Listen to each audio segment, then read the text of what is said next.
যেখানে সৃষ্টিকর্তা নিজেই আপনাকে ইউনিক করে পাঠিয়েছেন, সেখানে কেন আপনি নিজেকে আরেকজনের সাথে তুলনা করবেন? আপনার ফিঙ্গারপ্রিন্টের সাথে 800 কোটি মানুষের কারো ফিঙ্গারপ্রিন্টের মিল তিনি করে দেননি। এমনকি কারো সাথে চেহারার মিল পর্যন্ত তিনি করেননি। সেখানে আপনি কি করে নিজেকে আরেকজনের সাথে মিলাতে চান? আপনি কি করে আবার আরেকজনের মতো হতে চান? You are unique, not average. দুনিয়াতে অনেকে অনেক কিছু করবে, তা নিয়ে আপনি কেন হতাশ হবেন? কে আপনার আগে চাকরি পেল, কার আপনার আগে প্রমোশন হলো, কে আপনার চেয়ে দামি ফোন কিনলো, কার সিজিপিএ আপনার চেয়ে বেশি হলো, এসব একদম বাদ দেন। আপনার লাইফটা আপনার ওই লাইফ, তাদেরটা তাদের।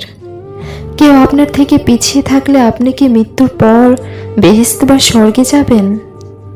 তাহলে কেন সব কিছুতে সবাইকে শুধু পেছনে ফেলার কম্পিটিশনে নামছেন?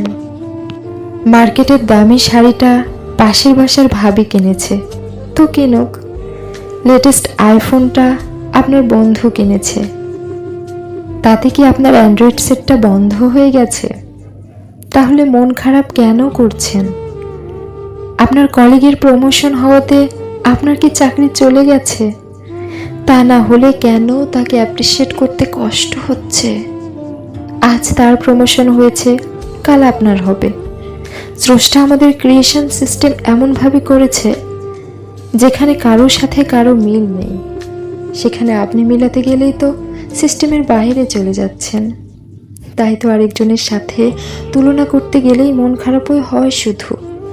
3 বার লিখুন, I am unique, not average. I am unique, not average. I am unique, not average.